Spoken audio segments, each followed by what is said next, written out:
Grace and peace, everybody. We back up in the building again. You saw the thumbnail. You saw the title. We're up in here and let us get at it. I can't hear chat.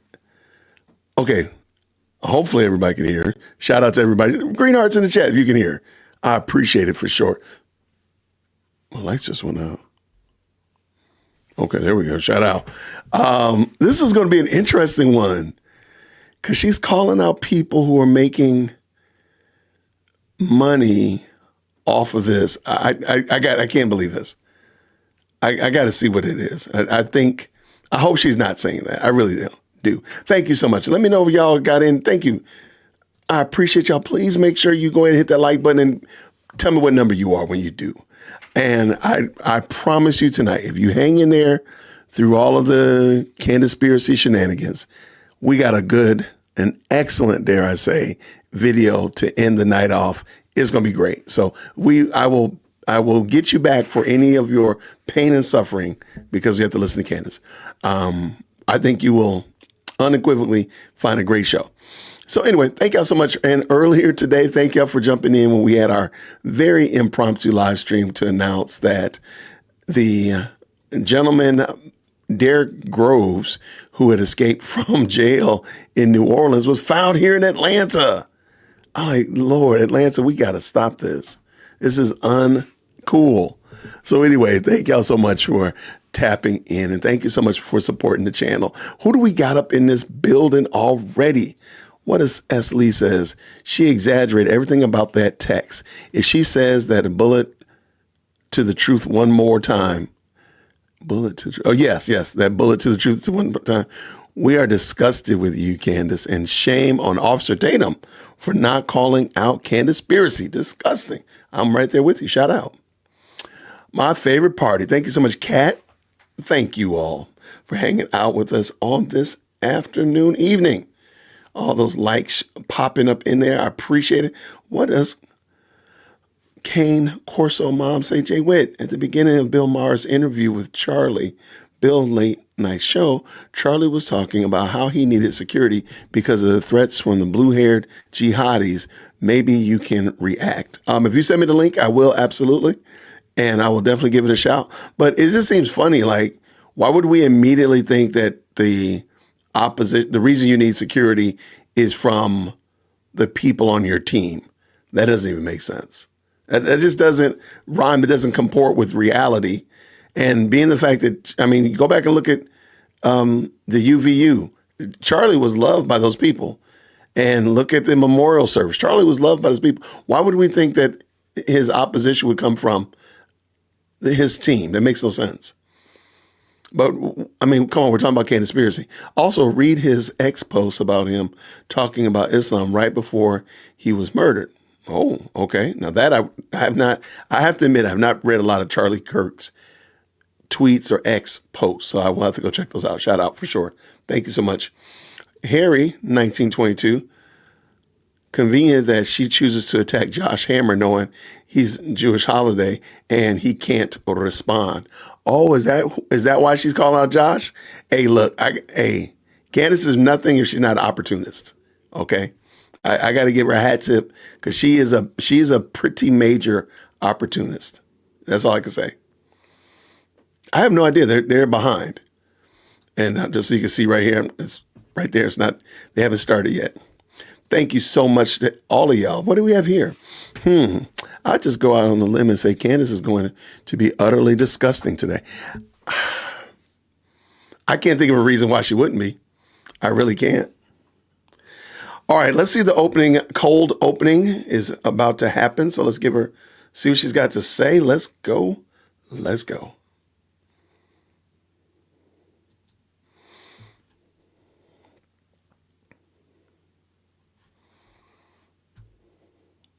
There's no audio on this. That's very interesting. Why does she have no audio? But when she plays it later, it has audio. I wonder why. Well, thank you so much, Little Blue Bird. I appreciate you.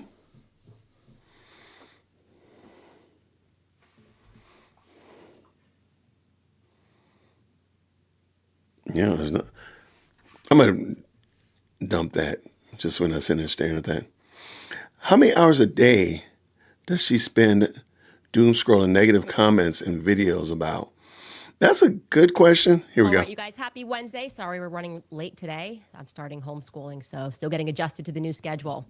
Where should we begin? Okay, well, Josh Hammer, because that's certainly getting a little more interesting, maybe a bit darker than we had anticipated, because just 16 hours before Charlie Kirk was assassinated, he mysteriously retweeted a 2013 tweet from Donald Trump calling for public executions. Now, I have tried, and I don't feel that there is any way that I can confidently explain to you guys why he tweeted that, least of all in the context of him having already admitted that he and a rabbi in Israel had a long talk with Charlie the night before he died, something he was very proud of.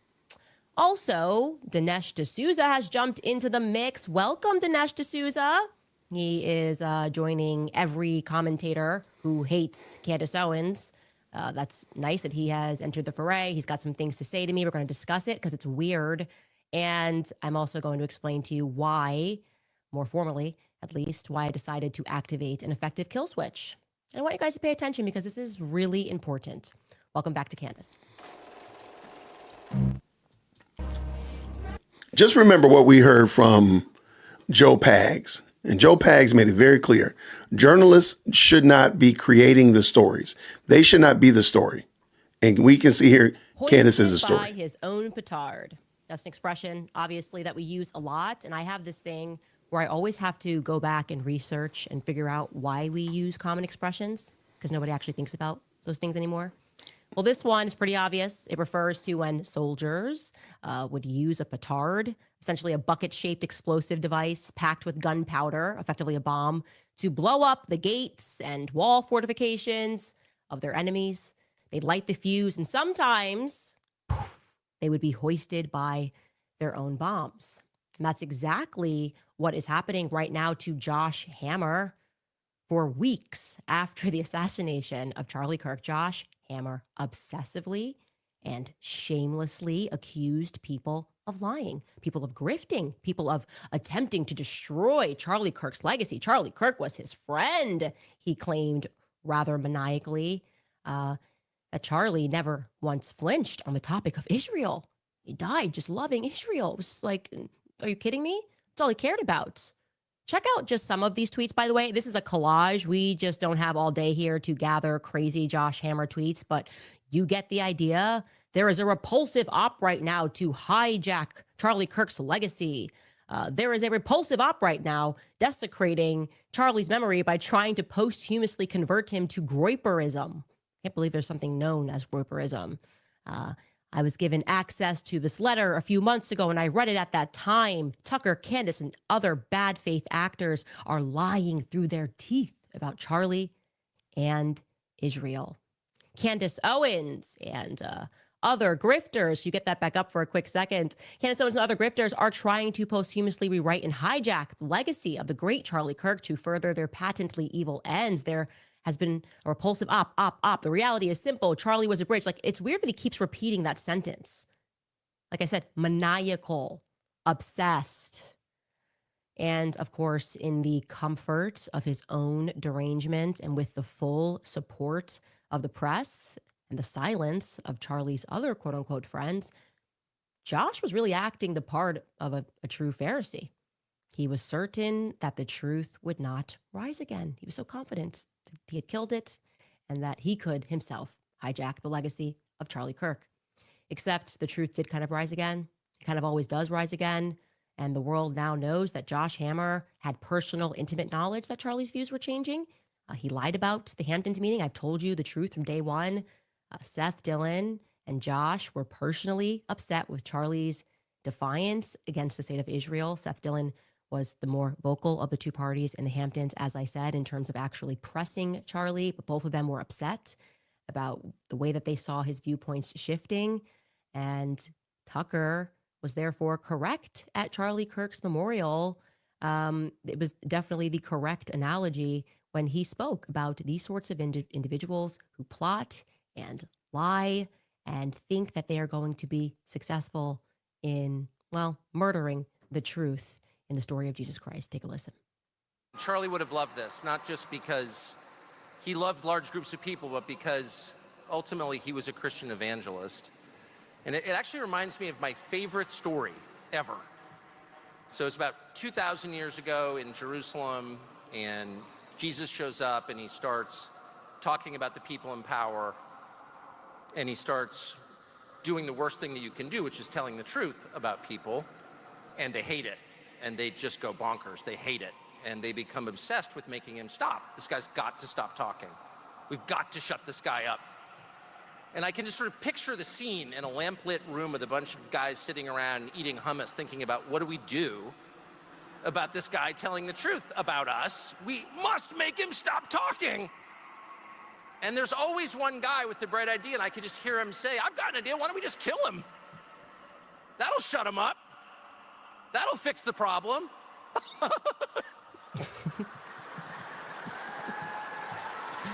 It doesn't work that way. I thought that was inappropriate. It doesn't work that way. Joke Everything anyway. is inverted, and the Beatitudes tell it, I think, the most crisply. Everything is sort of the opposite of what you think it's going to be. That is a fact. It will always be the opposite of what you think it's going to be when you are attacking people who are telling the truth. And the truth is that it is now an established fact, like I said, that Josh Hammer knew that Charlie Kirk's perspectives on Israel were changing. But that's not true. And Josh Hammer has not. No, that's not true, Candace. You're saying it, but there's been no evidence to that point. Just to say that I disagree with Betsy BB, because she didn't spell out the word B, and I disagree with that. That doesn't mean I'm changing my perspective about her. It doesn't work like that. It just doesn't work like that. And you've not shown any evidence to those points. You're just saying it. Your evidence is you saying it. Your proof are your words. You are your own witness. You can't do that in a court of law. Your Honor, I call up my witness. Who is it? It's me. Like, that's ridiculous. Let it go, Jason. And since that announcement, Twitter users pointed out a very strange tweet that Josh Hammer hit send on 16 hours before Charlie Kirk was assassinated. For no apparent reason at all, he retweeted something that President Donald Trump had sent a full 12 years ago about public executions. Here it is. Here is that retweet. Trump wrote on April 19th, 2013, should be public execution for all to see. You will end this bull fast. And Josh Hammer just replies and says, based, you can see. We are in Central Time, so that's about 9:05 p.m. Eastern Time. Now, what is the justification for this? There might be one. I tried in earnest to at first rationalize it, right? What could have been going on that Josh Hammer decided to dig through the 2013 Twitter archives and retweet someone calling for a public execution? Well, I'll let one of the many Zionist PR agents explain it first. Yashar Ali, who, like I said, is quite literally paid to do PR for Zionists. Okay, I'm going to, real quick, I'm doing my very best to not talk about, quote unquote, folk getting paid. I'm going to do my very best to not talk about folk getting paid to do what they're doing. I'm going to try my best not to. It is very possible I'm going to not be I'm not going to do a good job at this. So y'all pray my strength in the Lord. Know this personally, on the right and on the left, tried to explain it away by kind of lying, I would say. He tried to claim definitively that Josh was referring to the criminal who horrifically murdered the Ukrainian refugee, Irina Zarutska, in North Carolina. That was obviously a big story in the beginning of September. Yashar Ali wrote this. Last night, Candace Owens tweeted notorious neo-Nazi Sam Parker, who pointed out that Josh Hammer, who is Jewish and was a friend of Charlie Kirk's, elevated a Trump tweet from 2013, the day before, which called for public executions. Candace, of course, would like people to believe that Josh's quote tweet is suspicious in the context of the assassination of Charlie Kirk. But Josh was just sharing what many conservatives were sharing and stating the day before. That's because they were talking about the horrific murder of Irina Zarutska. This is where I say that no civilized nation uses the death penalty, in parentheses, referring to his own thoughts. Now, another user then jumped on that and tried to establish a non-fact that the footage of Irina's murder was released on that day, on the 9th, and that's why Josh tweeted that. All of this is factually untrue, okay? Irina was murdered on August 22nd.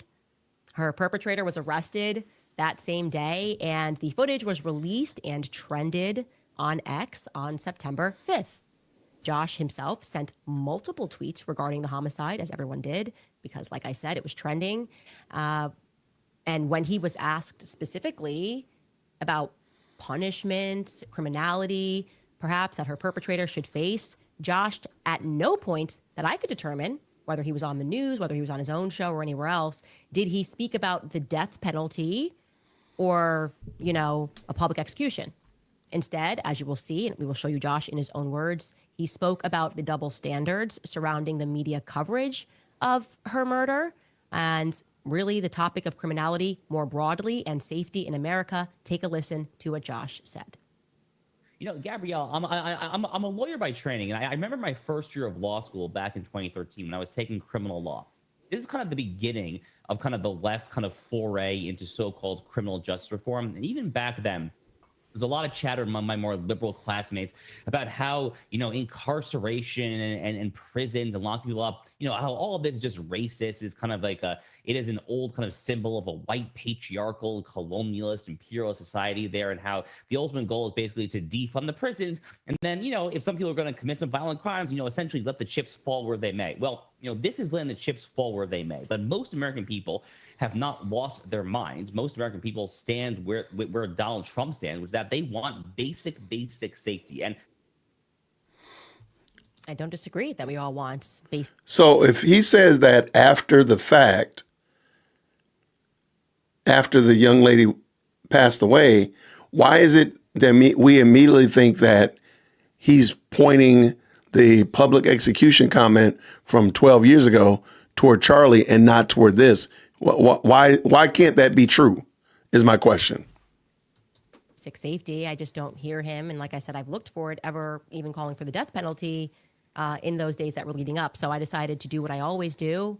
Rather than say what he definitely meant or what he didn't mean, I decided to just create a micro timeline of Josh Hammer's tweets. And it gets pretty interesting on September 9th, the day before Charlie Kirk's assassination. This is what Josh Hammer tweeted. He tweeted a total of 9 times on September 9th, and you can gather what was going on at that day from his tweets. He wakes up at 7:30 a6, or rather pushes the first tweet at 7:36 a.m., and he tweets about a viral Phillies crowd scandal. This is in Eastern Standard Time, by the way. Right after that, he tweets a link, the one that I just showed you, to his media appearance about Irina Zarutska, where he does not call for the death penalty or anything close to the death penalty. 9:23 a.m., he tweets against Tucker Carlson because he has to do that at least twice a day, or I don't feel like he can get on with his day. 9:29 a.m., he tweets in favor of Israel and throws shade at Trump and Qatar, and all of this is related to what went on September 9th, which is that Israel bombed Qatar for no reason, violating international law, which they tend to do a lot. But he, of course, was in favor of what they were doing. And so he throws shade at Trump and Trump's relationship with Qatar, because I guess it would be okay for them to violate international law if Trump wasn't friends with Qatar or something. 11:33 a.m., he tweets against Saudi Arabia because they came out and made a statement against what Israel had done. So he tweets against Saudi Arabia. And then at 3 o'clock p.m., he tweets against Tucker Carlson for telling the truth about Israel and 9/11. Again, he has to do that a couple of times a day. It's part of his ritual. 5:58 p.m., he tweets about the Hebrew Bible being the basis of Western civilization alongside a speech that he had given, tweets a link out, again, promoting himself. 5:59 p.m., he tweets a promotion of his media appearance regarding a Supreme Court decision. And then there's this 3-hour break. He puts his phone down. Maybe this is a 3-hour break where he speaks to Charlie Kirk. I don't know, but I know that he speaks to Charlie Kirk at night. And then at 9:09 p.m., again, we're talking Eastern, Josh Hammer tweets in favor of public execution, and there's no context that is provided. So anybody telling you he for sure meant this, or he for I'm gonna say that no, there probably was. Do we know what the Supreme Court case was that they were looking at that he tweeted about? Maybe we should look into that. But even more than that, this is the thing I think that makes Candace really adorable. What does this have to do with anything? If you're not trying to say that Israel deleted Charlie Kirk, which again still just befuddles the mind. How did Charlie Kirk become public enemy number one, and you and Tucker Carlson are able to still jet set around? Like, make that make sense. If they were so incensed by Charlie's really not very clear transition from supporting Israel, ma'am, sir, and Tucker, y'all been wilding out. Why are they not coming after you? Makes no sense. None of this argument is silly. And nobody wants to actually tell Candace, ma'am, what you're saying is ignorant. Sure didn't mean this is a liar. We cannot know that. We cannot know Josh Hammer's thoughts. A couple of things that I want to point out. Josh is not saying in that tweet that he's calling for the death penalty. People calling for the death penalty, debating the death penalty is a very common political debate. It's a very common political talking point. It is absolutely not a typical or a regular political talking point or debate regarding public executions. We don't talk about that often. It's an exceedingly specific ask, right? Usually reserved to a visceral response to something that you have seen and in the moment, right? Matt Walsh, actually, when we were prepping the show, I said, I will guarantee you that when that footage got dropped, which was on September 5th, 4 days earlier, Matt Walsh would have tweeted, this person should be publicly executed. And by the way, he did. He did. He said, we can't keep living like this. The only solution is ruthless punishment, public execution for violent criminals, long prison sentences, hard labor. This guy had multiple previous arrests. He should have already been serving 30 years in the labor camp. This is the only way, as our ancestors knew. We've tried compassion and restorative justice, and this is the result. It was inevitable. So Matt Walsh then went on his... So wait, so she just said that nobody was talking about it, but you just literally pulled Matt Walsh out of the air and said, I bet you Matt Walsh talked about it, and he did. Why are we to assume that anybody else wouldn't? I've heard people talking about public execution before Charlie Kirk passed away. I never would have threaded that needle and said that they were involved in a underground beekeeping murder cult. But why are you thinking that? Why do you always, Candace, and all the candies, by the way, all the candies, y'all can come up here to the front of the church. We saved y'all room every day. We leave y'all room at the front of the church. Why does Candaspiracy always assume the very worst of the people that she disagrees with? I disagree with Candace on pretty much everything. And I don't assume the worst on everything that she does. I might not be supportive of, I might not be very rah about it, but I don't assume the worst in everything that she does. I don't want the worst for her. I want her to repent and come to Christ and saving knowledge of Christ. I don't want her to be lost like she is and loud and proud about her lostness. But again, why does she always assume the worst, the absolute worst of everybody that she disagrees with? And we're going to probably see it with Dinesh D'Souza. We'll probably see it later on with others. Why is she always coming off as the worst thing possible because they disagree with her? I disagree with some people in this chat. I don't want the worst for him, and I wouldn't come across like I wanted the worst for him. But why does she always do that? Show and further explained that already contextualized tweet, and he explained how men have a visceral response when you see somebody being victimized, a woman being victimized in that way that Irina was. So we decided for good measure that we should check to see if maybe it was something regular that Josh Hammer also spoke about, which is public executions.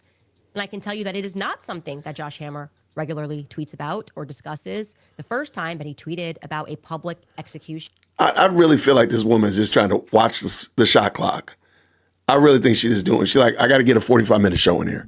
There's no way that this is. We never have seen somebody get attacked like that young lady was attacked on that train. We've never seen that before. I think that week is fair to say that there was a whole bunch of we've never seens before.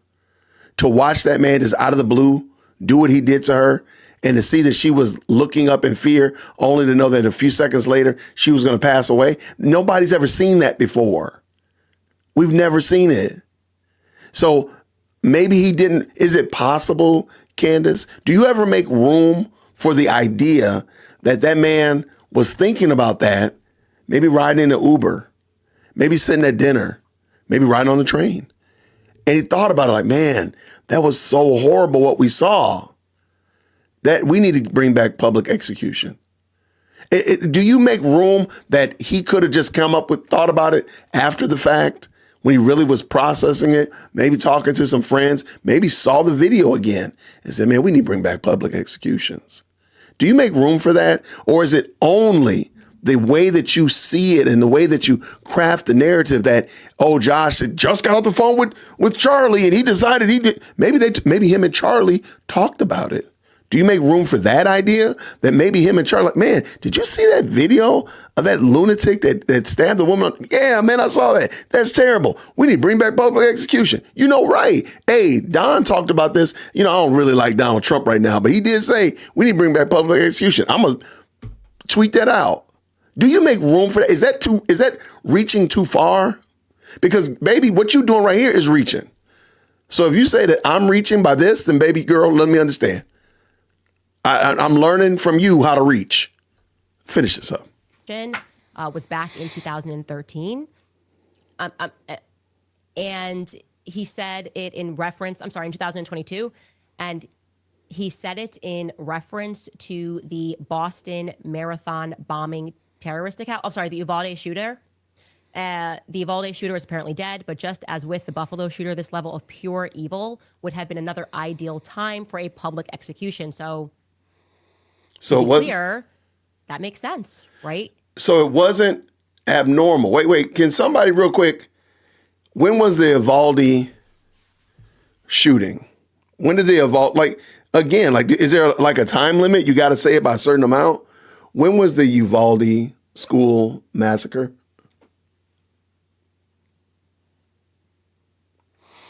So it was on that day. So he said it on the day. So I guess because he said it on the day, you can't say it 3 days later. You can't say anything about it after the fact. You got to say it on the day, and you can't have a visceral reaction after the fact. Okay. Like, Candace, this logic doesn't work. People are not like robots. To be clear, that makes sense, right? He is in the moment and he is saying, I'm having a visceral reaction to the idea of another school being shut out, having another school shooting. And for that reason, I am saying that this would have been an appropriate scenario for a public execution. Emotions are running high. You are visceral and you're learning things. You're seeing and you're learning those things in the moment. As I said, that would make sense in its context. I also want to remind you that Josh Hammer is a lawyer by training. He was at one point the editor-at-large of the Daily Wire, and he is currently the senior editor-at-large at Newsweek's. Plus, he hosts his own show. My point that I'm making here is he knows how to communicate, okay? This is not some random guy on Twitter who doesn't know that if you haven't tweeted all day about something, you can't just throw out tweets about public executions without contextualize them, right? No. He certainly understands you don't just send out a standalone tweet at 9:00 p.m. Hold on. Is this from the woman that sends out standalone statements and never backs them up? Holy spicy guacamole. This is what I'm saying. This woman is playing in our faces. Ma'am, you do this all the time. You do this all the time. You still haven't proven to us that Charlie was trying to convert. You really haven't shown us that he was really changing his views on Israel, or that he wanted you back. Remember that tweet the text message? It doesn't say what you said. But so because he doesn't contextualize some little comment about the attack on the young lady on the train, then he's the one that's responsible for Charlie Kirk's demise. Because he didn't contextualize this. Ma'am, you got to be kidding me. This is ridiculous. And I do hope that he comes out and brings that noise. Let's see how she does. And everyone's just going to go, what are you referring to? He knows the public is not going to comprehend what he means outside of him providing some further context. And I will also add here that it is not particularly helpful that Josh Hammer as an individual is obsessively angry. He is an incredibly angry little man. You can read through his tweets. He has openly expressed bigoted and prejudiced opinions against white people. Okay. Holy spicy guacamole. Y'all. Okay, we got to stop this show. Somebody's playing games with me. This woman I've come up with a new phrase. I heard it today and I'm going to take it. I don't remember where I got it from. Candace has critical Jew theory derangement syndrome. This woman, she got critical Jew theory on lockdown, but she has the audacity to say this man is angry. A little man is angry. Girl, if you don't sit yourself down, I can't even do this. This is ridiculous. There's no way she's serious. Y'all tell me this is a joke, right? This has got to be a joke. This has got to be a joke. This woman, she said he hates white people as if Candace loves them, right? Let's just stop. I don't care about her husband or anything. Candace is not a woman without issue, but she can point out everybody else's sin, but doesn't seem to see her own. View himself to be a white person. He views himself to be a separate race, Jewish. That is a fact, and it wasn't a long time ago. We don't have to go back to 2013 to hear his ideas on that. Here is a tweet from him in 2019. What's that got to do with anything? Erased regarding white people. Here's what he said. Jew hatred is inherent in the European DNA. Okay? Just like it's inherent. You're just inherent. If you're white, you're inherently guilty. You're inherently an anti-Semite. It's just you're born this way. It's just in your DNA. It's incredible that he said that. And in response, we were told that he meant it metaphorically, which kind of... But what does that have to do with anything, though? Metaphor. Can you run that tweet again? I do know a little bit about metaphors and similes, and I'm not feeling... Jew hatred is inherent in European DNA. How's that for a metaphor, guys, for you? Because I thought metaphor might be fire hair to describe somebody who's redheaded. Oh, no, it's not literally fire. It's fire red. No, I don't think a metaphor would be saying explicitly and literally that hating Jews is inherent inside of white people. I think it's amazing that he's even allowed, like there's just no consequence. It's like, yeah, well, editor at large at Newsweek, what are you going to do? It's fine. You can hate white people. We all know that. It's fine. Totally fine. Anyways, that's what he thinks about you guys. Full stop. And people are maybe perhaps because of that. So let me ask a question. Why do you think she just told that story? Why do you think she told the story about Josh Hammer hating white people? What's the purpose of that? In the context of what we've been talking about for the last 3 weeks. Why do you think she told that story?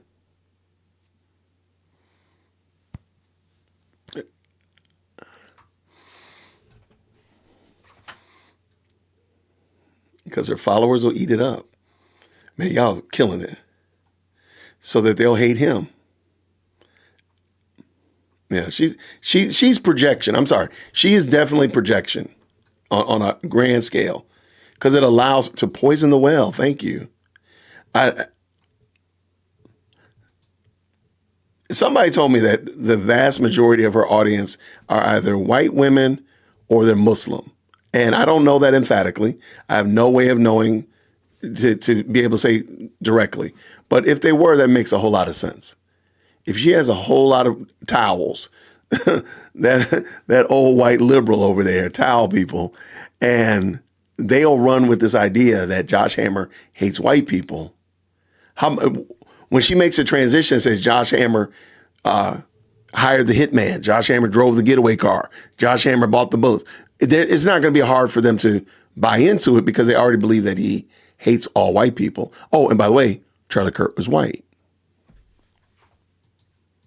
Because of how he regularly treats people and how he regularly attacks people and how vicious he is, are not feeling particularly charitable towards him, especially having been exposed as somebody who lied so audaciously and boldly and repeatedly and unnecessarily about the pressure that Charlie was under, pressure which Josh Hammer was a part of applying in the weeks and then in the hours leading up to Charlie Kirk's death. It saddens me that Charlie was stressed and Charlie was worried, and that the very people that were stressing him out and making him have that sense of anxiety and worry, then you eulogized him and lied about all that. Why lie? That's the part that the public does not understand. How can we then trust a person that lies in that way? You do realize that she's not shown any evidence that they lied. they've already, Josh Hammer and the other gentleman, I can't think of his name, they've already explained the Hampton trip. They've shown real evidence, not just Candace's machinations, but real proof about the Hampton trip.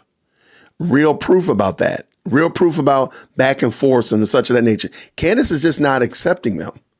And she has shown nothing to prove otherwise.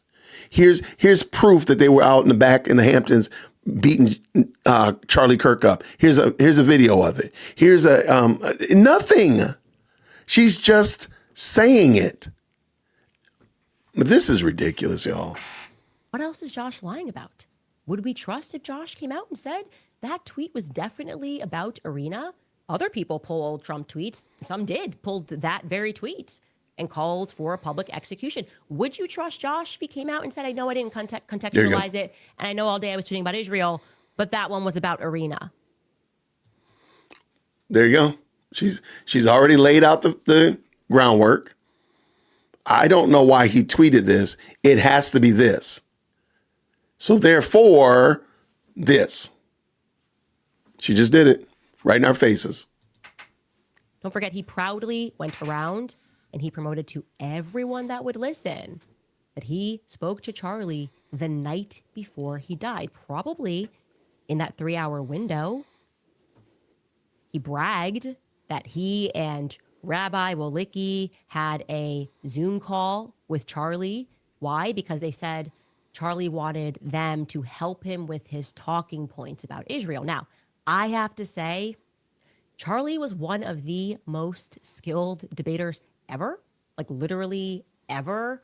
Any person that I have seen actually debating on stage, I learned my debate cues from Charlie Kirk. So it is very new to me to think that they scheduled this call because he was in need of tips on debating from a rabbi over in Israel and Josh Hammer.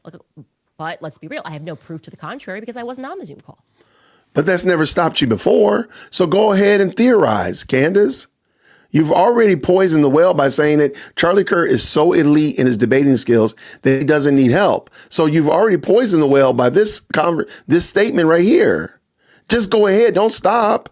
Don't let facts get in the way. Just go ahead and say whatever the devil you want to say, because you're going to say it. Just go ahead and let it out. There's no reason.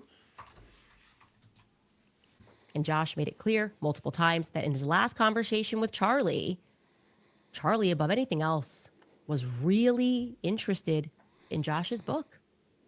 So much so that in his literal first tweet, after news broke that Charlie had in fact died, Josh manages to bring up his book. I'm not kidding. Here's his tweet. He writes this: I am speechless, devastated, and heartbroken. We spoke less than 24 hours ago. Charlie joked how he was going to plug my book on this very tour. He was a unique force, a generational leader. Pray for Charlie's beautiful wife and their young children. Rest in peace, warrior. Hold on. It's probably not the best. It's probably not the best form, but one, he doesn't seem like he has a lot of decorum to start with. So that's probably going to be par for the course. Most people say, yeah, that'd probably be par for the course. But notice he doesn't give the name of the book. So it's not like he's plugging it with like a URL or, here's a QR code to my book that he was going to promote. He just said he was going to plug my book. Again, not saying maybe it's not the best form. I'm willing to accept that. But I don't see it as being, again, like Candace just wants, it doesn't matter. It doesn't matter what you do. That's why I don't think Turning Point should ever address her again. Because no matter what they say, she's going to turn it in a certain direction because she wants it to go there. She's a hammer looking for a nail or a screw or a toe or a thumb. She's going to just go wherever. She's going to do whatever the devil she wants to do. I hate to say it, but nobody should even trust her and give her any more information. Let's finish this up. How he was going to plug my book on this very tour. He was a unique force, a generational leader. Pray for Charlie's beautiful wife and their young children. Rest in peace, warrior. And as you saw yesterday, Josh never forgets to plug his book. He never once forgot to plug his book. So, a few days after Charlie's death, he went. okay, it's funny because Candace sold her merchandise the day after Charlie on Thursday. So does that make you a bad person? On JTV, which is on the global Jewish channel, to discuss that last call with Charlie further with a host named Ollie. And here is what. I wasn't even thinking about that, Chicky Brewer. I did say a hammer looking for a nail. I wasn't thinking about that. I was just ranting. Shout out to my rant. Shout out to Chicky Brewer for paying attention. I just want to make sure you were paying attention. That was it. Josh says about his book. We actually did speak for the last time less than 24 hours before the assassination happened. We had a Zoom call, a friend of mine, him, a couple of his producers. It was a small call. We were literally talking, above all, about the anti-Israel questions that he expected to receive on this campus tour. And we were kind of talking him through talking points and strategy and how to deal with these expected hostile questions. And you held on my book, Israel and Civilization, Ollie. The last words I think Charlie spoke to me were, he literally said, Josh, when the Israel question comes up, I'm just going to plug your book, Israel and Civilization, because I think that what you read in the book basically is how I feel as well. And that ends up being the last time that we spoke. Why is that bad? Well, you heard him. It's like Charlie's final wish is for you to buy Josh Hammer's book. I mean, he's like, hey, he literally says, like, the last thing he said to me actually was like, I'm just going to plug your book. What he wanted to do on his tour was just to plug Josh Hammer's book. And it's so sad that he never had the opportunity to plug Josh Hammer's book. Now, let's keep with this interview because he's going to be asked more specifically about certain characters in the movement that are trying to, quote unquote, hijack Charlie's legacy by telling the truth. And remarkably, he is going to work, I swear, it's going to work in his book again. Take a listen. Precisely as you mentioned, there have been people who, like Ian Carroll, and it pains me to mention her name, Candace Owens, because I know how close she was and maybe still is to Charlie. But at the end of the day, she's chosen to hijack his death right now to blame it on Israel. I mean, it's just so disturbing. But then you have the people who are sort of a bit more in the middle. Maybe I wouldn't even say in the middle, but they're teetering a bit. The Megyn Kellys and the Michael Knowles and others kind of in this in-between. What do you think's going on there with them? Yeah, look, I mean, we can talk about every commentator one by one, but I think it's kind of easier to make a few kind of generalizations, right? I think a lot of folks are kind of just trying to take their commentary to where they see the perceived momentum, especially among the younger generation there. But so I think a lot of it is trying to kind of, stick your finger in the wind and try to see, where Gen Z is. And also really, I mean, above all, see kind of just where the Twitter algorithms are right now. I mean, it's very hard to look at someone like, let's take Matt Gaetz, okay? Matt Gaetz was a former Republican congressman from Florida. Now he hosts a show on One America News. Matt Gaetz and I were very friendly for a while, okay? He had me on his show back in March when my book came out. Ollie, he referred to my book as a battle map to save Western civilization. It was an extraordinarily kind segment. He was asking very intelligent questions. He clearly had read the book. He was engaging with the material in it there. And a few months later, he's talking about Jewish supremacy, a term that has kind of like Der Stürmer origins, and he's had on all sorts of horrible guests. I mean, does someone like that actually flip that quickly based on literally from March to June or July? No, of course not. I mean, it defies common sense. It defies reality. That's obviously not what's happening there. I think it's just profound cynicism. It's trying to kind of just play for clicks, play for money, and trying to kind of generate some viral clips to appease a small but very vocal and very online segment of the American right and of the American internet user base there. I just love that he doesn't even blink as he goes from promoting his book again to then accusing people of wanting money. It's just incredible as he's completely grifting off of Charlie's death by trying to promote his book as like Charlie's last wish. It's really amazing. Also, why does Michael Knowles randomly catch a stray? Like, what's Michael Knowles been up to that he's like now on their list? Michael Knowles, Megyn Kelly, they're listing them. That's coming next. Okay, inevitably it comes inward. And I just want to be clear in case what he's saying is not registering to you correctly. So, white men, to the extent that you are willing to get out there and work to serve really his book, to sell his book, to serve his interests, which are very clearly Israel, you're cool. You know, no one's going to call you an anti-Semite. Everything can be cool. To the extent that you, I don't know, maybe don't want to do that, you will be ruined. Matt Gaetz, what was he thinking? It's crazy. Like, what on earth was Matt Gaetz thinking? It was great when he was out there pitching Josh Hammer's book, and now he can't be saved.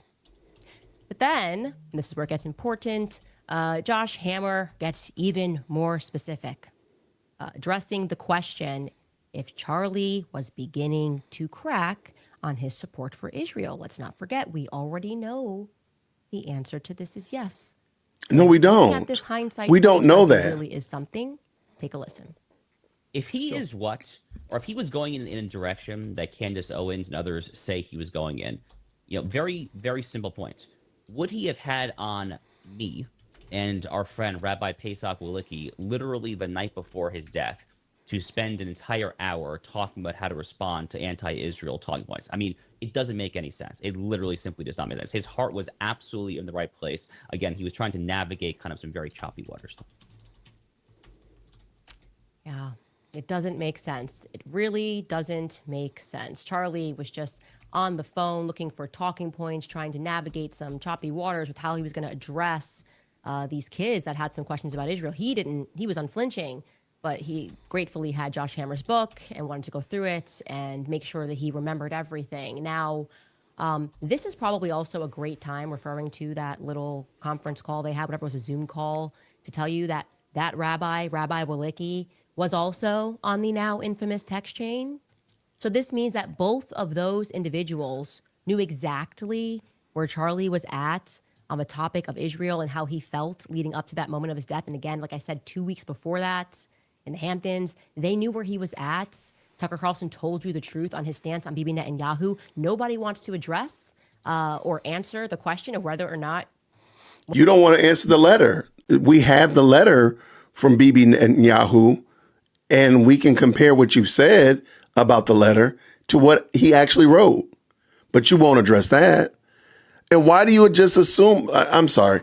We just have to assume. We have to suspend reality in order to just jump into this multiverse of madness that she's in. Netanyahu invited him to Israel.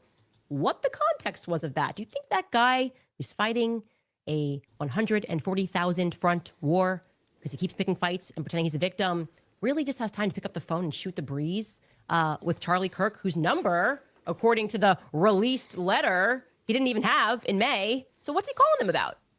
They obviously weren't close. Oh my gosh. This woman is unsufferable. Again,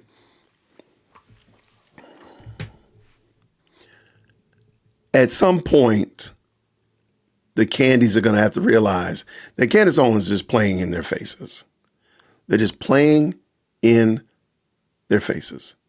And you're literally saying things that we know are objectively not true. We know that. We can tell he said, this is my personal number. Is it possible? Do you make any room, Candace, that he might have had a different phone number that he wanted him to call him on? That's not unheard of. I've given people my number, and I'm not going to put it out there in text message. I mean, in the chat, I might say, email me, and I'll give you my number, and we can talk. But why does everything have to be nefarious? Why does everything have to be clandestine, James Bond super spy? This is not Ocean's 11, chick. So if he didn't have his number, okay? So what's he calling Charlie about? Why is he inviting Charlie to Israel 2 weeks before he dies, right? Nobody will address that Charlie said no. He did. He said no. He didn't flinch. He wasn't even flinching. He was just busy and couldn't make it out to Israel or something. So Candace has never had a friend invite her somewhere and she just says no? Okay. I mean, everything is so cut and dry, so black and white with her that you almost think like this has got to be a joke. This can't be real. My friend invites me to do something. Nah, I'm good. I don't want to do that. That's it. They're still my friend. Like, I still respect, I just don't want to do that. Now, I will say that regarding Rabbi Walicki, I think he has more of a conscience and soul than Josh Hammer. I haven't seen him promoting his book. He doesn't lie as audaciously and as repeatedly and tweets nearly as neurotically as Josh Hammer does. But I want you to listen to what he had to say when asked whether or not Charlie was turning on Israel. Give us our hindsight 2020, Rabbi Walicki. The wild conspiracy theories online on social media claiming that Israel and the Mossad are behind the assassination of Charlie Kirk because he was turning on Israel. Now, you spoke to him just hours before his death. Did you feel that that was the case, that he was in fact turning on Israel?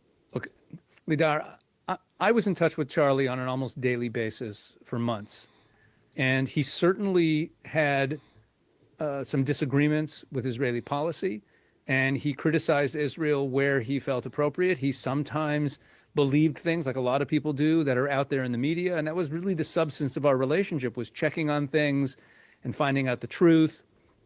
But that doesn't mean that he was immune to the negative sentiments that were out there, and there were a lot of people around him in the America First movement who were actively working on him to try to get him to turn on Israel. But the real answer to your question is the meeting that I had with him. And the entire purpose of the meeting, called by Charlie called this meeting, and it was on our schedule for weeks, was that he was going out on a campus tour. Utah was the first stop on his new campus tour. And what a lot of people in Israel do not realize, or in the pro-Israel community do not realize, is that between 40 and 50% of all of the questions and challenges that he would get on these campus tours were usually about Israel. Because the campuses, of course, have a lot of anti-Israel sentiment, and Charlie was known as a supporter of Israel. So he ended up being in a position where he was defending Israel all the time. And it drove him crazy because he wanted to talk about America, but he was defending Israel all the time. So in preparation for this new campus tour, he called a meeting of a few people that he trusted to talk about Israel issues and to anticipate the questions that he would be getting, the challenges that he would be getting on this campus tour, and to make sure that he had the truth and that he could formulate answers that he was comfortable with. If Charlie had turned on Israel, why would he even bother with a meeting like that? Why would he call a meeting with a few pro-Israel friends of his to talk through Israel issues, to make sure that his facts were straight and his talking points were straight so that he could defend Israel better? If he was turning on Israel, he would have had Candace Owens and Tucker Carlson in the meeting planning to throw Israel under the bus. The entire premise of the meeting refutes that theory. How are you feeling about that? Now that you know that Charlie actually mentioned both Tucker and Candace 48 hours. Is that at all different than what Josh Hammer said? Josh Hammer was not as eloquent. I love the way that Rabbi said that. Shout out to him. But was that really different? Was it really different? He literally says almost the same thing. This woman is unbearable. I'm almost done. Please, Lord, let this be done. Earlier, as they were trying to do what they always do, which is control who he's allowed to speak to, control who I was allowed to speak to back when I was within the Zionist movement and waking up and realizing something was dangerously wrong when they started to try to control my voice. It's unbelievable. It's really unbelievable to reflect on that. Now, I will say again, Rabbi Walicki, more of a soul. He's at least acknowledging that something was going on, right? I don't think he would have been comfortable. What did he say? Josh. He was great. It was amazing. Buy my book, right? He loved every second. He's amazing. Oh my God. He just wished he could have gone over. The one thing that hurt Charlie Kirk the most was that he would never be able to wear an IDF uniform. He just wanted to go fight for Israel. That's kind of the vibes that they were trying to put out there. At least Rabbi Walicki is like, he was under some pressure. Okay. He's saying it softly, but he's like, he was kind of needing to have a conversation to say he's not comfortable answering these questions anymore. Because he doesn't feel this way anymore. He realizes something is wrong. I don't think he said that, though. I don't think Rabbi Walicki said that. He said that he's getting a lot of questions and he wants to be able to answer them effectively. She's literally just making stuff up. That man did not say what she's saying. Told you he was particularly worried that Israel was infringing upon speech in America. I have text messages to that effect. Okay, so there's no undoing that. He was aware that they had lost a PR war, and it was weighing on him that he was. We don't need text messages. The man wrote it to BB. That's what he said. We don't need a text message, which, by the way, we have no idea where that came from. We have the corroborated email or letter to BB. We could just read that, Candace. Why don't you just read the letter? He said that. Seen, as Rabbi Wolicki accurately states, as this person who just defends Israel, especially when what they are doing is so plainly immoral. It was starting to fracture people's viewpoints of Charlie, right? And Charlie, like I said, when he got into this, like when I got into this, we were genuinely pro-Israel. There was nothing, there was not payment that was coming in. Was I ignorant? Yes, I've owned that 1,000 times. I thought it's not a relevant topic, and it makes sense. You know, the low-hanging arguments make sense. Why can't they have their own country? Whatever. My focus was BLM. He was always genuine. And I think, as I've said, he was genuinely over it towards the end because of Jewish behavior. His words, not mine, leaning into the stereotypes of Jewish behavior, okay? He didn't want to be bullied. He was being bullied. They knew that he was being bullied. And yet they want us to believe that less than 48 hours before he died, Charlie announces that. He announces that he has no choice but to abandon the pro-Israel cause because of Jewish donors and their behavior, living up to these stereotypes. And despite this frustration, 48 hours earlier, the following day, he decided to have that smaller audience with 2 Jewish individuals who were on that chat and were aware that he was angry. But this conversation was not going to be a follow-up or in relation to what he had just. But that chat doesn't say that he's angry. See, you're transliterating that to mean what you want it to mean, Candace. Nobody's reading that and saying that he was angry. You're the only one saying that. Expressed hours earlier to them both, Craziness. but rather he was just like a super fan of Josh's book. He's like, gosh, this is amazing. This book is amazing. I want to get on the phone with the author. What a wonderful opportunity to speak to the author. I love this. Tell me how to come up with this idea for the book. I want to hear more. And also, I'd like to strategize on how to deal with the questions that are coming at me using and promoting your book. That's what Josh wants us to believe, at least, right? And then we're supposed to believe that he had that dramatic switch. So he went from, I'm done, to like, hey, love ya, how can I be of more service to you?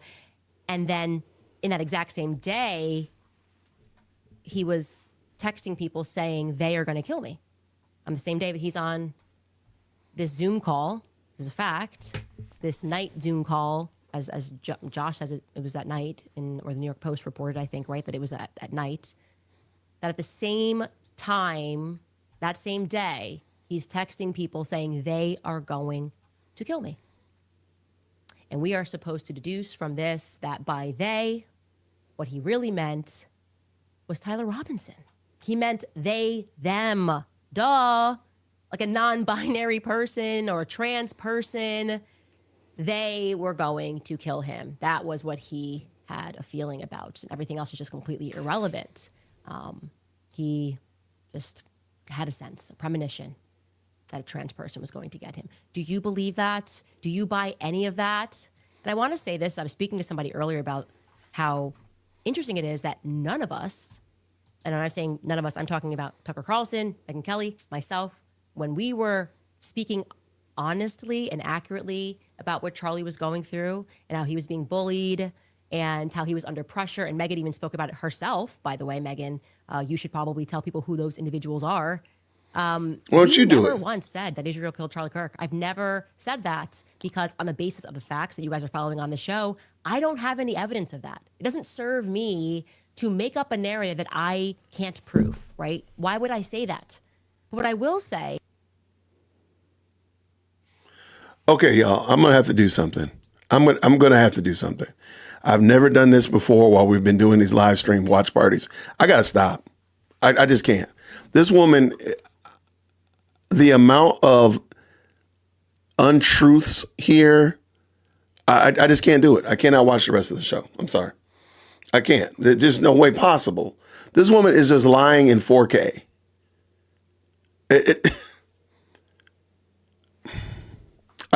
You know what? I got to do something better. I know what I'm going to do. I'm going to shout out some super chats. Thank you so much, Brian, for the $2 very gracious super right there. He says, thank you, Jay. Thank you, sir. I appreciate the support of the channel for sure. It was about Irina Zaruska. It was the most liked post under her, post. Matt Walsh and others said the same thing. Sue this witch, Mr. Hammer. I do hope he does. Thank you for the $5 super MT. Shout out to Created by the Divine 83 with the $20 super, co-sponsor of the stream. Bro, all she's doing is gossiping her way straight to hell. I got to stop. I just can't take this anymore. I don't know how the Candies put up with this. I can't do it. I'm not going to finish watching that. I'm sorry. Please don't leave because I have a great video to clean the palate. But I'm not going to watch the rest of this one because it's foolishness. She's literally lying.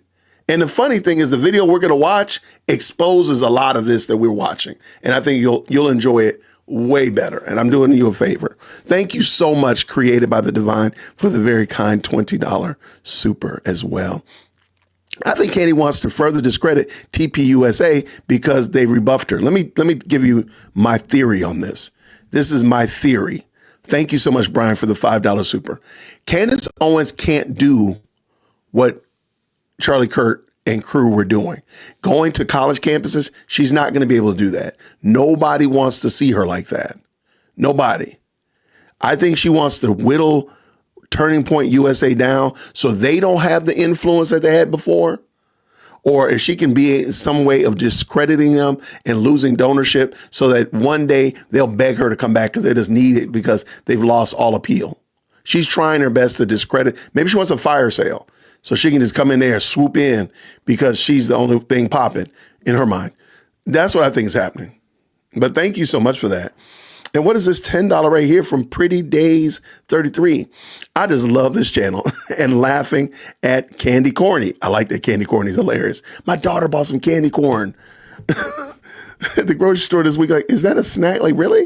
People eat that? I didn't know that they ate it. But thank you for the $10 super for sure. I appreciate you. What does Shane Ray say here? Sheena Ray. The story box, I love this story he told this morning, said today that he dreamed the three little birds came to him and told him that Candy is a dingbat. Wonderful channel like this one. And shout out to him. He's in Australia. And I was going to tell the story as well because I was thinking about the three little birds, but I'm not going to tell that story. I have to come up with a new one now. But I thank you so much for the $5. And MT says here, Charlie still supported Israel less than 24 hours before he passed in his video with Ben Shapiro on September 9th, after the text, not pre-recorded. Now, come on. Like, Candace just doesn't want to believe. Well, I'm sorry. She wants to create this narrative that everybody's going against Israel. Please understand, it's funny that these America First people are now like everything Israel people. That you got critical Israel theory, Jew theory problems. It's crazy this, man. This is madness. But you know what else is not madness? A Fender coming up in here. She's a Fender. Glad you're not Defender. She said with the $20 super, she says this, according to Candace, Charlie's final wish was to bring her, Candace Owens, back to Turning Point. She is so full of evil. Amen. Because the text message that we read that was confirmed by Andrew doesn't say that. It's very clear he's joking. It's very clear he's being sarcastic. It's very clear that he's just said, I'm going to ask her to come up. Not, I'm going to bring her back into TPUSA, into the leadership and executive branch. But we're going to talk about that in a moment. Thank you for the $20 super. And you are the stream sponsor. Thank you, A Fender. Candace is an expert in twisting things to fit her narrative. Her jealousy and spite shows in her every word and facial expression. She tries to hide her evil, but it oozes from every pore. My goodness. Talk about some writing right there. And shout out for sure. I agree with you 100%. Thank you for supporting the channel. What do you got here, Bronx girl? She says this. She implies things and then comes back and said she never said that. It's called gaslighting. I agree. Like we might need to watch that movie Gaslighting. I'm sorry, the movie Gaslight. But yeah, I mean, where did we get the idea that Israel did it? From her. Where do we get the idea about the Ninja Turtles and the bees and all of these other things? The Turning Point. Who crafted the idea that Turning Point was in on it? Candace. But this is a wicked, evil. Let me just say that again. Evil. Thank you, Bronx Girl. And then we got Marcone here. Forgive me if I mispronounced that. With a very kind $20 super. I'm so glad and thankful I found this channel. I'm going to bet that the defense will subpoena her as a witness. So sad. Hey, we talked about that yesterday. That would probably be, well, you have to submit your witness list ahead of time, and you know the media is going to know about it. If she's a witness, I'm telling you, I mean, there's almost no way that she couldn't be. There's almost no way she couldn't be. So, because she can't plead the fifth. If they subpoena you to be a witness, you got to come. I mean, yeah. I don't see why they wouldn't. Let me say it like that. I don't see why they wouldn't, just to muddy the waters. If the defense wants to craft an idea, they would bring her. Thank you, Amethyst Angel, again with the $5. I wonder if Erica's refraining from viewing YouTube. May our Lord keep her. May her peeps be anointed to protect her. Lord, anoint your watchmen. Amen. Absolutely. Thank you for the $5 super. I do believe that this is, as I told the story last week, I do believe that Candace despises Erica Kirk. And let me further that argument as well. What we're watching and what we watch pretty much every night when she does her stream is a woman that alleges that she cares about Erica Kirk and TPUSA. This is Candace Owens loving and caring and being concerned about the Kirks and TPUSA and all that stuff. That's what we're watching. Can you imagine if she hated Erica? Can you imagine if she hated TPUSA? Just saying. Just saying. Like, what would it be like if she hated Erica and TP? I shudder to think, because this is her caring about TPUSA. This is her caring about Erica Kirk and the family. Never hear her mention the family. Never hear her mention, like, by the way, I went and spent time, flew over there and spent time with them, brought my kids, and we just hung out, went and got some pizza, had a girl night, painted our nails, something. Nothing. But she can wreak havoc on these internet streets, though, because she loves Charlie Kirk. Okay, I'm just saying. Again, $5 right here. MT says this. She conveniently ignores that Charlie and Erica were scared about the hex by a Jezebel website writers. Anyway, what do you mean did a great video on her? Don't tell anybody, MT. That's the video we're going to watch in a second. We're going to watch the video by What Do You Mean? Thank you for that. Thank you for the $20 super sticker. DD Allen, thank you so much. My shekels for your service. Shh, don't tell. $2. Thank you so much for that. And you know what? I think tomorrow, because I got this feeling, y'all, I'm not going to be able to come back to this video. I've already cut it off. I don't think I'm going to finish it. I think tomorrow I might actually dig into Candace, because I'm really getting a little bit perturbed with people making the false accusation that content creators are getting paid to talk about Candace Owens. And I've thought about it. I was like, well, hold on, wait. Are we to assume that Candace Owens is not getting paid to talk about the stuff that she talks about? Well, I asked in the comments today, I started asking that of the candies that came into my comments, and all of a sudden they got real defensive. I said, well, hey, if you're going to assume that Brandon Tatum, if you're going to assume that the Jay Witt podcast and all these people are getting paid, what is it? I think the going bounty is like $5,000 per video.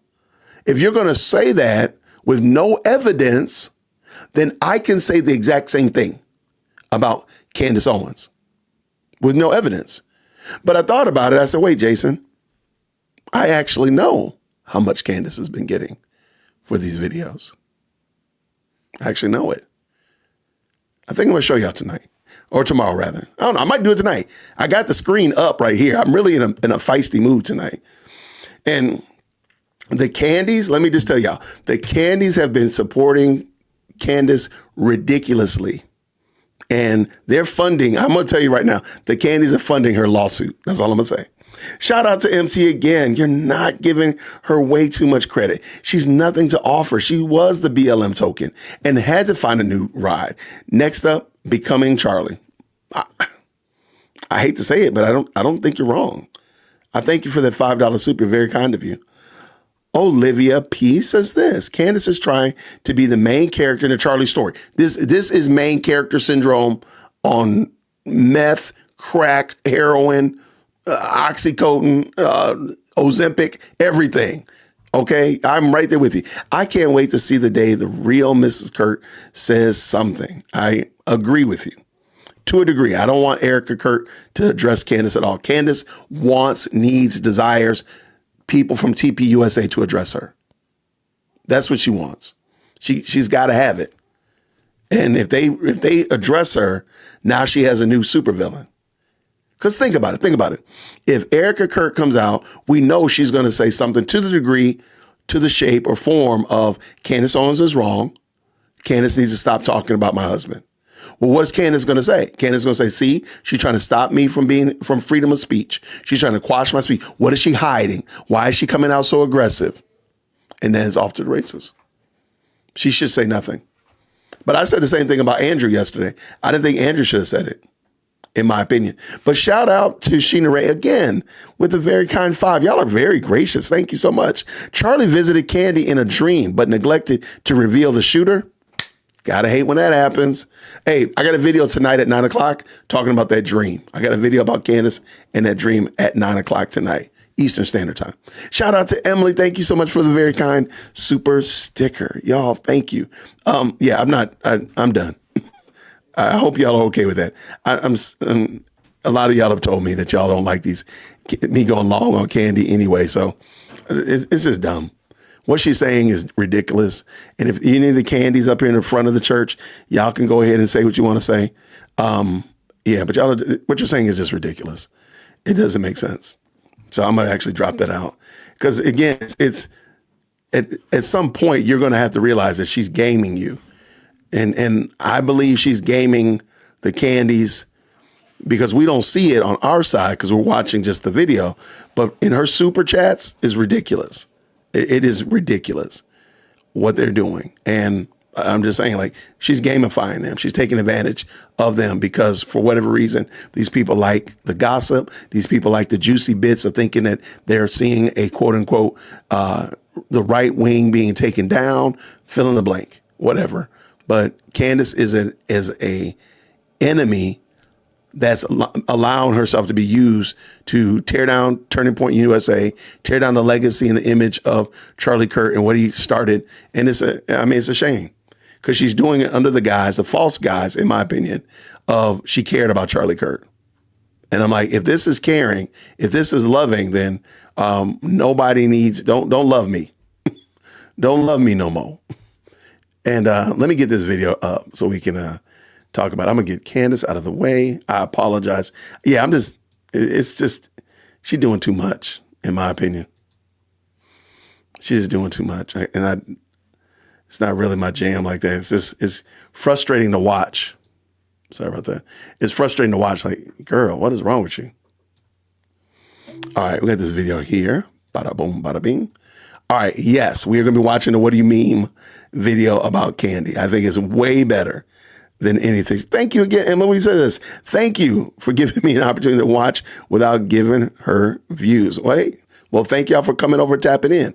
I just want to, you know what? We're going to clean the palettes and make sure that we've cleansed our minds of the foolishness and the shenanigans that are Candaspiracy. Bring this video over. Charlie Kirk's assassin. Okay, this is a fantastic content creator called What Do You Meme? I believe I've linked it already down in the description. If maybe the moderators like to add it to the chat, that would be fantastic. And he just discusses what we've all been discussing for the last several weeks. And he does a great job. His name is John. He did a great job, in my opinion, of breaking down some of the larger fibs, the larger untruths that Candace has shared. So let's do this to clean our palettes. Within days of Charlie Kirk's assassination, Candace green hearts in the chat that you can hear. Within days of Charlie Kirk's assassination, Candace Owens began suggesting the most polarizing conspiracy of her career, a cover-up involving billions, Israel, and the federal government. She claimed that the official story of what happened to Charlie is a complete lie and that the suspect was framed. And over the last 4 weeks, her claims only continue to grow, eventually even seeming to suggest that Charlie's organization could have had something to do with it. Now, if she's right, she just exposed one of the most disturbing scandals in all of American politics. But if she's wrong, and she only spread unfounded rumors, the damage isn't just to the conservative movement or to the organization that Charlie dedicated his life to building. It's also to the very people that Charlie loved the most.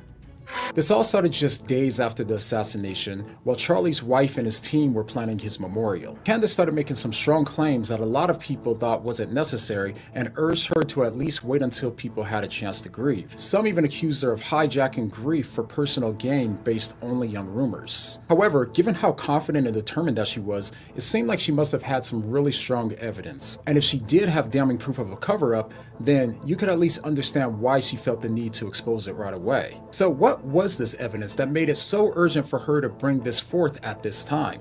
Well, Candace's first major claim came just 2 days after the assassination, after Bibi Netanyahu said this on Fox News. Charlie loved Israel.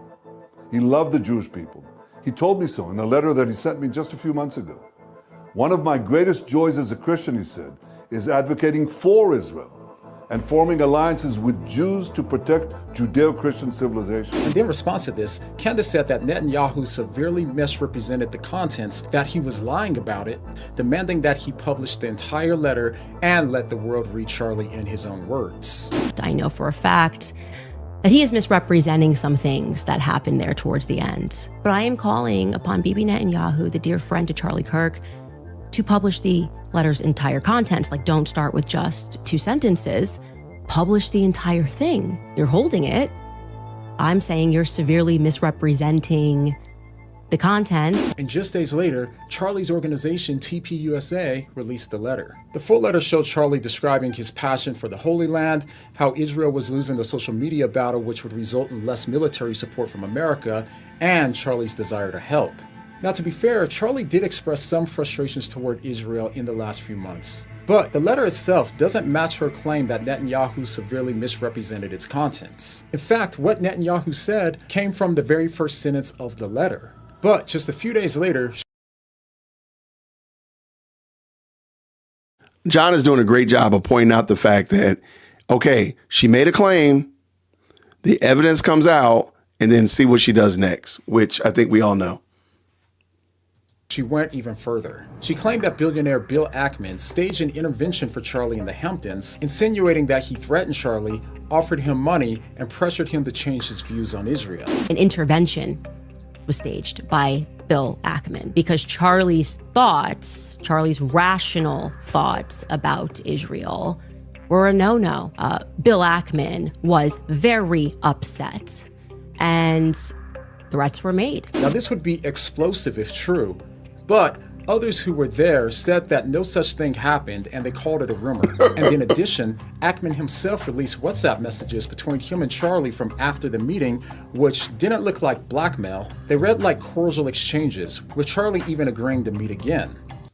So, as we just heard her say in the video that we were watching earlier, she said that it was still an interrogation, an intervention, blah, blah, blah. And we have evidence to the fact that it wasn't. But she won't correct herself. She won't say that she was wrong.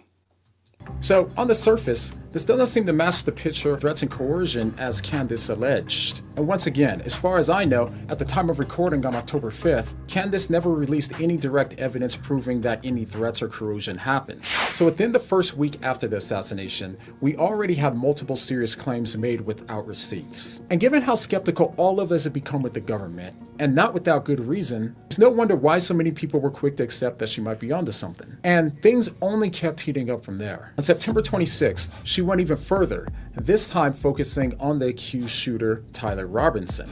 Candace suggested that the alleged shooter was not just innocent, but was being framed by federal authorities. She said that Robinson had never even stepped foot on campus, his dad never turned him in, the suicide story was fabricated, and that the government is lying about everything, except for the fact that it was his gun. Now, if this is true, that would mean that everyone from the police, to the prosecutors, to the coroner, to the courts, to the FBI, TPUSA, Robinson's own family, and more would all have had to agree to this large and elaborate conspiracy. And that's not to say that this is impossible, but it's the kind of claim that demands ironclad receipts. And up until this point, they haven't come.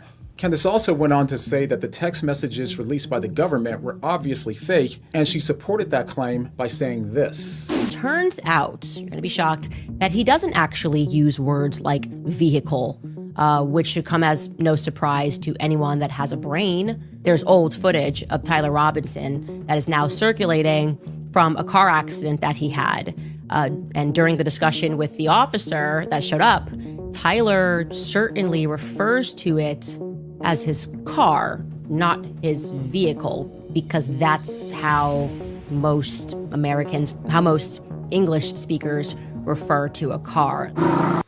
Okay, I'm going to stop here. I'm going to jump in. I thought this was probably the most ignorant hill to even remotely go near. It befuddles my mind that literally the smoking gun is that the man wouldn't say the word vehicle. And maybe it's because I'm a former classroom teacher. Maybe it's because I'm just kind of nerdy like that or whatever of that nature. My children learn tons of new words that most people don't use now. We would say things like car, automobile, vehicle, transport device. We would just say those in just common parlance.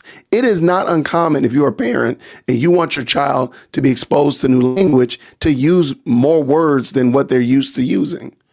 If I've ever met your child and I ask them, how are you doing today? And they say, good. I say, okay, well, I need another word besides good. Fine. Okay, I need a real sentence. Put in a sentence. I'm doing really well today. Thank you, little Johnny. Thank you, little Sally. And we just laugh about it. That's not uncommon. If the man said vehicle, then we're going to watch in a second. He said vehicle. I'm sorry, he says car. And then literally in the rest of the sentence, he says car or vehicle, whatever. He says vehicle. Like, Candace, why is this a thing? Why are you trying to make this a thing? And as we said before, she's inserting herself into the main character of the story. Who is everybody talking about? Candace Owens. About what? About this guy that got killed in Utah. Like, that's how we've gotten to this point now. About this president guy, this leader that's suing Candace Owens. Like, that's crazy work. She has now become the main character of two stories that she shouldn't be a part of. That's crazy work. Okay. Anyway. We are going to continue. We're going to carry on. We're going to go further along into this expedition of the video diatribe. There we go. Your mom's on her way? Yeah, she's gonna be a minute. She's got to shuttle over from where she's at to her car and then drive over. Gotcha. Okay, now to be fair to Candace, a lot of people agree with her that the text messages seem strangely written, and she's not at all the only one who's skeptical about their authenticity. But here's the issue for Candace. She didn't release the full footage in which Robinson says this. As I get into the intersection, there was a vehicle in the lane. And things only get worse when she says, That's something that you say? I'm just going to go outside to my vehicle.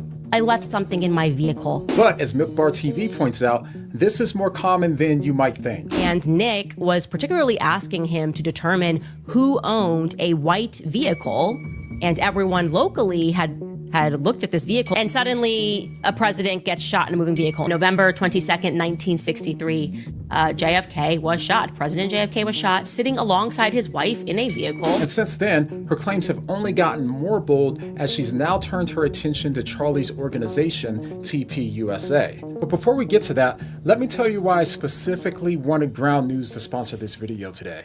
If you pull up the story about how Candace is making the 300... Okay, I use Ground News as well. And John, embarrassed me how well he uses it.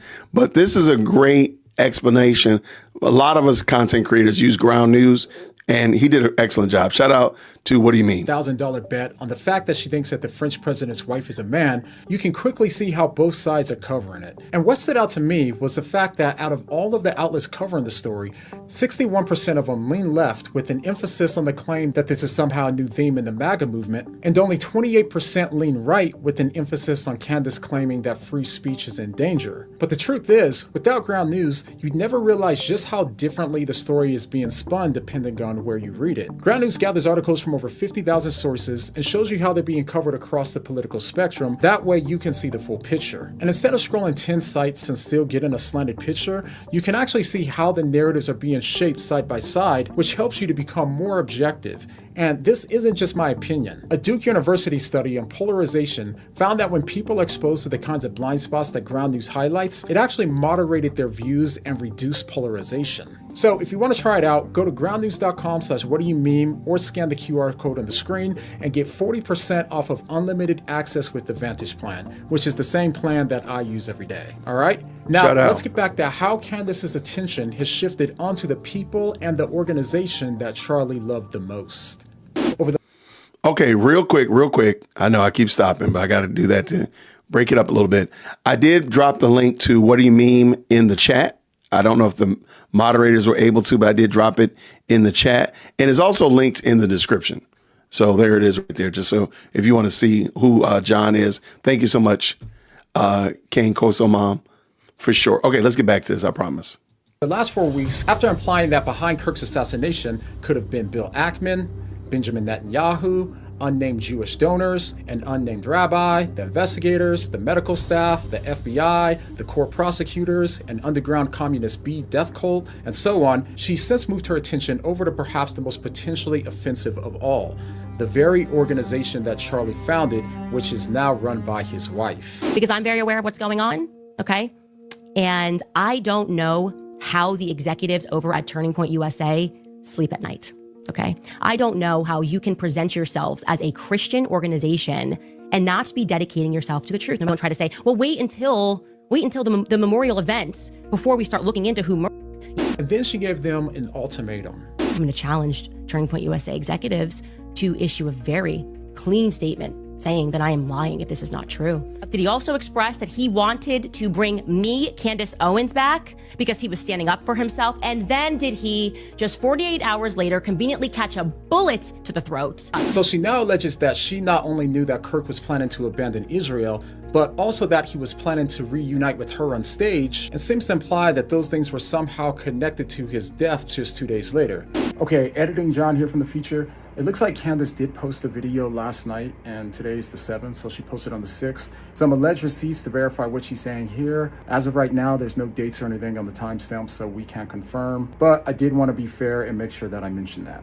And on September 25th, she also posted a video about how Charlie requested an audit of TPUSA just 1 week before his death, with the obvious implication being that someone inside of TPUSA could have had Kirk assassinated in order to hide the money. However, there hasn't been any direct evidence or leaked documents connecting the audit to any sinister activity or Kirk's assassination, and the COO of Turning Point even said that TPUSA does a yearly audit and always has, and that Candace just made something up. So it's at this point that people have started to notice a pattern. The issue people have is not her asking questions. Over the years, we've been given lots of reasons to be skeptical about what the government tells us sometimes, so there's nothing wrong with asking questions, and some of Candace's questions are completely fair. But the problem that a lot of her fans and her critics have is that they don't see her as just asking questions, but manufacturing one conspiracy after another based on endless and baseless speculation. She's always like, I got receipts. Where are the receipts? I have all these receipts, but I'm not going to publish them. Now, there is no evidence other than taking Candace's word. She keeps saying she has receipts, but there's never receipts that come out. And a lot of her fans have been saying the same thing. The amount of claims that she's made in videos and posts without giving any receipts would take hours to show, as there seems to be several new ones being made nearly every day. Answer the questions, and I will publish the truth. And this wouldn't be a problem if she wasn't claiming to be a journalist who's doing an investigation. Good journalism requires for you to provide evidence along with your claims, and the more controversial and accusatory the claim is, the stronger that the evidence should be. But too often, she doesn't provide any direct evidence, tells people to just trust her, or that she has a source that she can't reveal. But even if she can't release the sources so that way the world can decide how credible that her sources are, she can still release the emails or the messages that she got from the source and censor any personal information. And good journalism means that you can be proven right or wrong, but Candace's pattern makes that nearly impossible. She'll strongly connect dots between people or events, strongly insinuate an accusation, and then later deny ever having said it. For example, she says things like this. Was definitely on the brink of changing some of his perspectives. And I can tell you factually, Charlie was praying the rosary. Charlie was going to mass. One of my last conversations with Charlie was me joking with him saying, just make the last step, speaking about Mary. And typically when those steps start taking place, you stop referring to yourself, as I did, as a Judeo-Christian.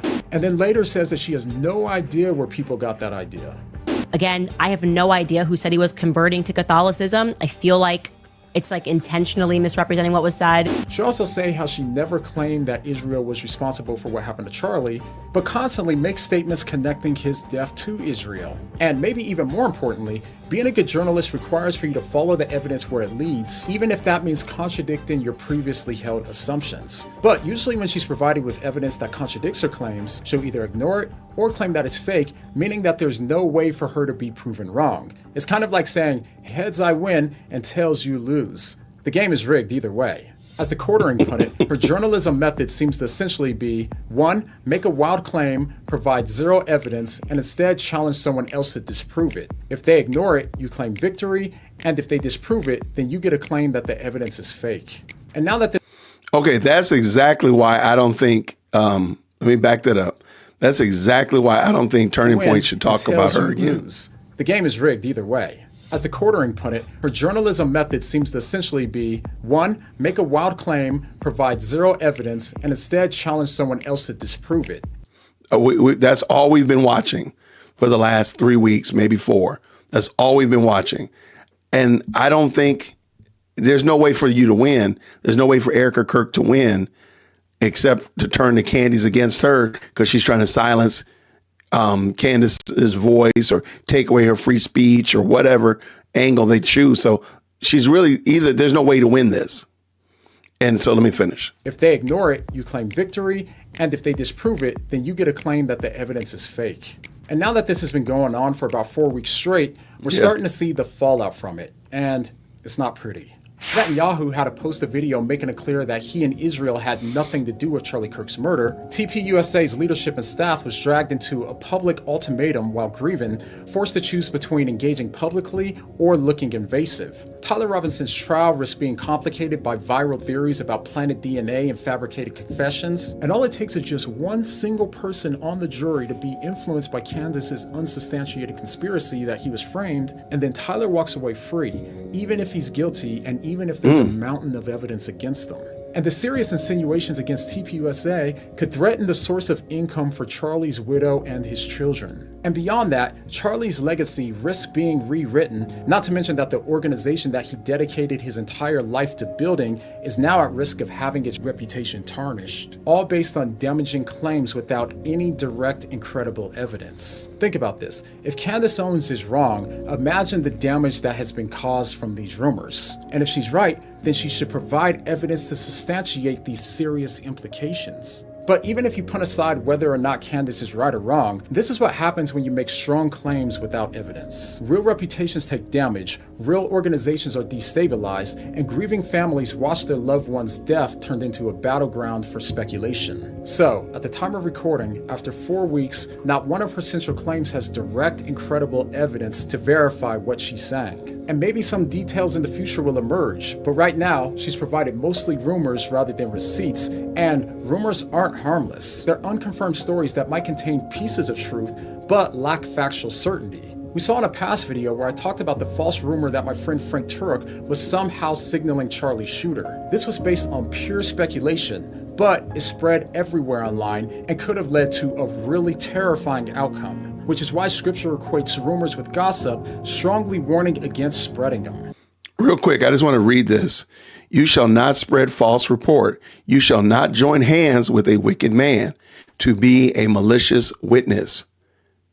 They rarely highlight good deeds.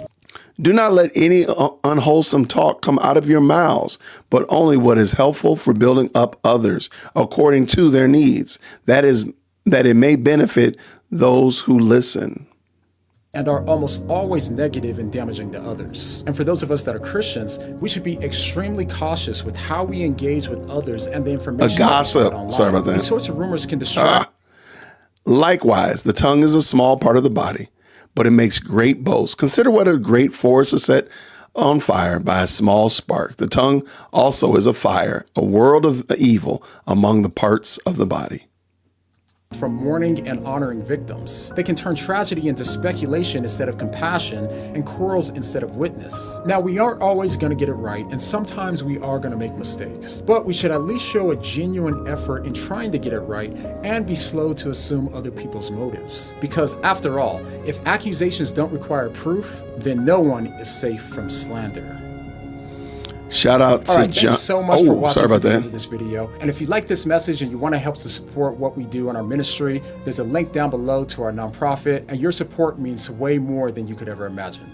All right, thanks for watching. See you guys next time. Shout out to John from What Do You Meme? And that was a great video. I thought it was fantastic to clean the palette. I do want to say thank you. Someone sent me the Charlie Kirk, Ben Shapiro interview. Would it be okay if we watch that tomorrow, though? Would it be okay? Jennifer wrote, Jennifer, don't want to put your whole name out there. Thank you so much for that. And I hopefully, I think I left it down here. Yep, here's a link to it. If you would like to check out What Do You Mean right there, you're welcome to. I dropped it in, and I also think it's in the description as well. Thank you so much. I believe it was You Faithful Foundation. Thank you so much. If you're okay with it, I'm going to watch it tomorrow. That'll be our Clean the Palette tomorrow, or maybe I'll start off tomorrow. I want to say thank y'all so much for rocking with me. Now, I do have to have a moment where I have to chastise some people. So this is a moment where I got to be serious and chastise. I got to have like a hard conversation with the chat. So I just say on yesterday, I asked the chat to not send me any pictures of Candace Owens, The Sixth Sense, I See Dead People, none of that stuff. I said, do not send those things to dearwokec@gmail.com. I said that explicitly. I know I said that. I should have brought the clip up. I have it ready. I know I said, don't send me those things. Well, there's a lot of people that didn't follow instructions. There's a lot of them that did not follow instructions. And I think it's only right because these people didn't follow instructions. I'm going to have to put them on blast. But what I'm going to do, because they might have repented, they sent it, and then they're like, oh, he said don't send it. I shouldn't have done that. So I'm not going to put their names out there. But I did make a video montage of these very, very disrespectful pictures that these people made. And I'm just disappointed in y'all. I really am. So let me pull this up. Oh, you can't see the whole thing. Hold on. Okay, let me back it up. There you go. Hold on.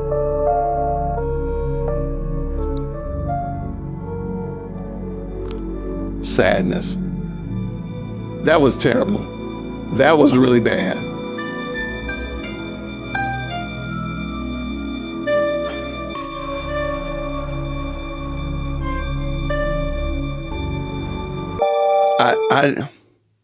I told y'all not to send me those things, and yet they still sent them to me. And I don't want to put y'all out there and put your names out there and be like, y'all chastise them. So we are just going to, you know what? I think we should just all collectively put a B in the chat. Because, I mean, that's a great conspiracy. The B conspiracy, we'll put a B in the chat, and it'll sting. The B will sting the people who did the wrong thing by sending me that. Don't be sending me that stuff to dearwokec@gmail.com. Don't do that. How dare you? I mean, the bad thing is a few people sent it to me while I was still on stream. I'm like, y'all are really wild, man. You people are crazy. I love y'all so much. There we go. Drop a B in the chat. Hey, man, I can't believe that. I should make that.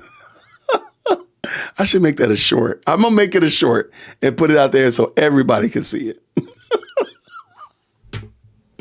Ridiculous, man. Ridiculous. Oh my gosh. I want to say thank y'all so much. Yeah, and yes, I did actually rage quit a video. If anybody was wondering, like, hey, did you finish that video? No, I didn't.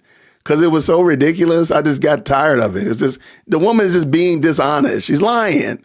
She's lying. Candy over here, Candace Pierce is just outright lying. Don't send me more now. I got to put it in a video. No, we don't. No, California man. California Kev man. No, that's the opposite. You're not supposed to send it to me. I'll check my email real quick. Maybe I'll have another one for tomorrow. But for real though, y'all, that was just terrible, man. Oh my gosh, man. I really, yeah, I hate it. Because I really think, and I think John made a great point, like the stories that she's telling are hurting people either way, whether they're true or they're false, they're hurting people. And if they're true, where's the evidence to it? Because a lot of people are just running with it and there's not even any evidence. There's no evidence. You know what? I'm gonna pick a fight. All right, this is the last thing I'm gonna do tonight. I promise you. So I told y'all earlier that there's this narrative floating around amongst the candies that every content creator who is doing a video or calling out Candace is getting some kind of monetary compensation from some geopolitical entity, some foreign rabbi, some Bitcoin or whatever of that nature. There's no evidence to that. There's none. And so I always ask them, like, hey, if you send me the receipt, you send me the contract, then I will call out Brandon Tatum or I'll call out myself, whatever. Send me the proof. They never do. So I thought about it and I said, well, hey, do they have that same smoke for Candace though? I mean, do they say the same thing? Like the only reason Candace is doing this because she's getting paid? Do they ever say that? And I don't think they do. And we've talked about it. The amount of views and traction and action that she's got has gone up. And somebody pointed out that she was getting a lot of traction and action during the Macron case. But please understand, remember that before the Macron case came into the forefront, her channel was doing nothing. And she just so happened to catch lightning in a bottle with the Macron case. And she was getting, 100,000, 300,000 views per video per day, like easily. And that was really good for her because she was not doing that before. But then with this Charlie Kirk, just this past month, she's been getting somewhere in excess of 2.5, 3 million views per video. And it's insane. And so does she, the same smoke that she's giving us about, they're only doing it for clicks. Does she get that same pressure from her audience? I don't think she does. Somebody got to shut up. and I don't think she does. So I want to point out something that a resource that you can use. And I'm pretty sure that I haven't seen anybody talk about this one. So if you see somebody talk about it, they probably got it from me. Okay. I'm going to go on a limb and say that they probably got it from me. All right. Let me pull this up. All right. Here we go. Let me close out some of these other little windows down here. And you're welcome. I'm going to put this out there because when the candies come into the chat and say, oh, you're getting your shekels because of this. I want you can just show them this and say, well, you're paying Candace's legal fees. Because I don't think y'all have seen this before. On the screen right here is a page called Playboard. Playboard.co. All right. And it's a very interesting website because it tracks the super chats that a channel gets. So all your favorite YouTubers, myself, whatever, if they receive supers, you can see how much they got each day. And notice this right here. We have the most super chatted channels. All right, this little section right here. Let me zoom in real quick. And I'm going to probably get in trouble for this, but I'll take it today. The most super chatted channel. Well, of course, mine is not on there, but I appreciate my supporters nonetheless. But let's go by daily. Anybody see something right there? Yeah. That's how much Candace made in super chats today, talking about the death of Charlie Kirk. That's just the super chats alone. But let's just go a little bit deeper into that. We'll zoom out to the page. All right. And this is all outward facing data. It's not some kind of nefariousness. It's all public information. If you go to her live stream right now, you could do the exact same work. You could just calculate all of her supers and it would come up to this. So her subscriber rank, she's 2,000 in the US. I mean, she has a huge following. Her average views are 2.5 million. That is with an M. That's crazy. Her like ratio is really high. Her comment ratio is extremely high. Her highest viewers, everything's cooking. So let's get down here. Because this is, you can show this with the candies. Because the candies, the candies are paying for this. So the next time they say, well, she'll never go broke because her husband is a millionaire. Oh, really? Well, why doesn't she donate this money to the Kirk family? Why, if she's a millionaire and she doesn't need this money, then why doesn't she donate this to the Kirk family? This is just supers and super chats. This is not ad revenue. This is not merchandise sales. This is not brand deals. So this right here, you're not ready for these numbers that I'm about to show you. So today's revenue in super chats alone was $4,197. That is a car note, a mortgage, and probably a college tuition payment. You couple that with yesterday's, which was $3,600. We're talking about that. I mean, that's above you're in middle class with that kind of stuff. For the week, the last 7 days, she got somebody's whole salary.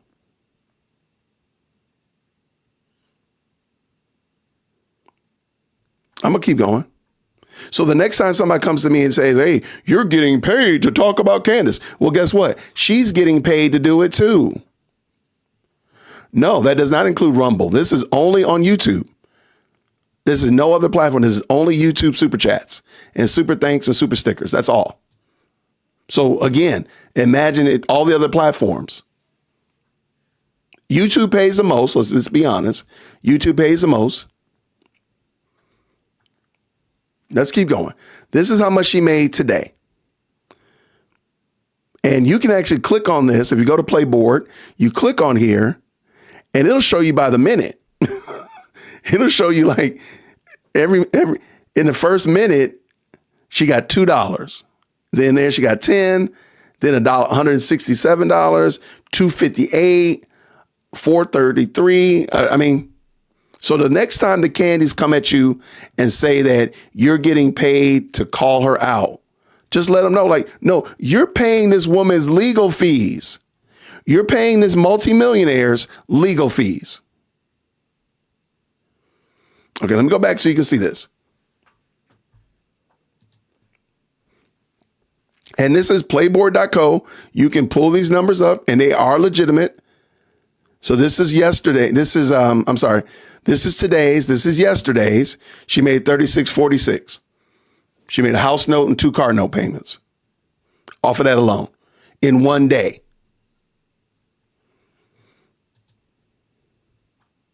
There's a day in here that's like disrespectful. There's a day in here that had me like stopping the press. And the red number is the number that she earned that day. Where is it? There's a day. It might have been the day right after Charlie passed. I mean, these numbers are not any chumps at all. That's it. There it is. What day is this? 9/18. Okay, so it was about a week. She made $7,200 in a day. And you just click on the link and you can see exactly how much was doled out.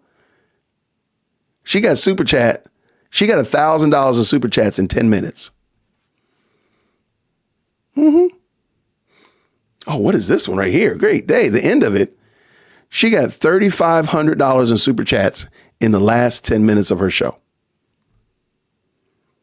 That's just super chats. That's just super chats. So the next time them candies come in here and say, oh, you're getting paid shekels. You got your $7,000 shekel. Like, y'all people are paying this woman's. I mean, what are y'all doing? And why are you proud of it? $7,200 in one day. Some people don't make that in 2 months on their regular jobs. And you can see all of them. And these numbers are correct. So somebody says, oh, well, that's a guesstimate. No, these are real numbers.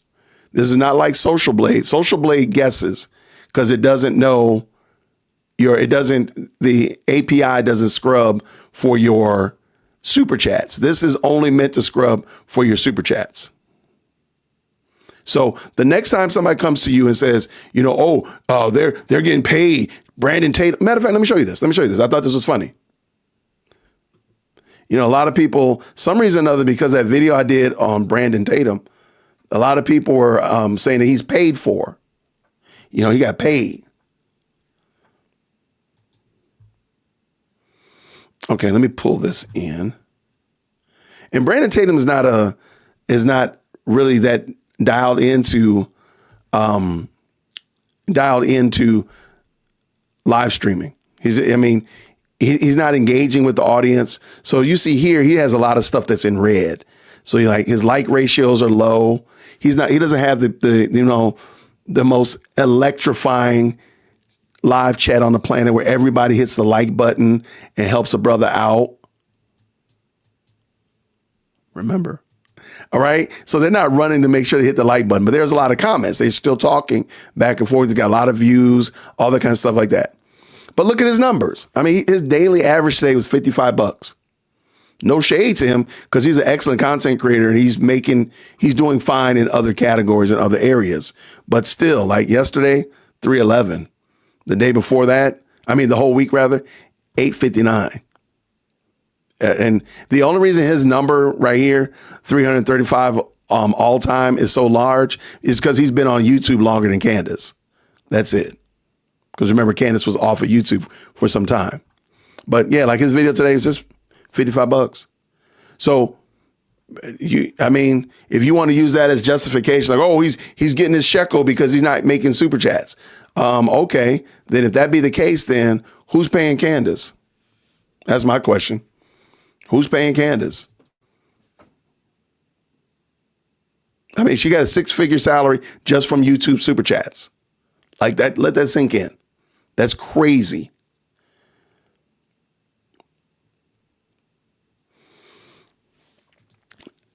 Yeah, so they deployed the bots on Brandon. They were in my chat. They didn't like that video that he did about Candace. And I even said it in my video. I would like for him to have been more upfront and direct about Candace, for sure. But you got to know what side your bread is buttered on. So if that's his friend and he doesn't feel comfortable burning bridges like that, then maybe that's what he's doing. I'm not assuming anything on Brandon. I think he's a great content creator. So I always try to, assume the best, unlike Candace. So I'm going to give him the benefit of the doubt. I think he can get that from me in this place right here in this area. I'll give him the benefit of the doubt that he just isn't ready to burn that bridge. Maybe he thinks he can try, whatever like that. I think he should burn the bridge, but I digress. But yeah, that's it, y'all. So I'm interested. I know the candies are going to be coming, and that's fine. But I'm going to be asking a whole lot more questions. Show me my receipts. Show me my contract. Because otherwise, if you're going to say that Candace is doing this from a place of pure heart and pure motives, then you have to assume the exact same thing about me. And if you're going to say that I'm doing this with ill intent and ill motives, then you have to do the exact same thing to Candace. You cannot say one is pure motive without any evidence. I just showed you what she's doing. So that was it, y'all. I just I said I'm going to pick a fight tonight, and that's it. And I appreciate y'all rocking with me. Thank you so much. Check my email.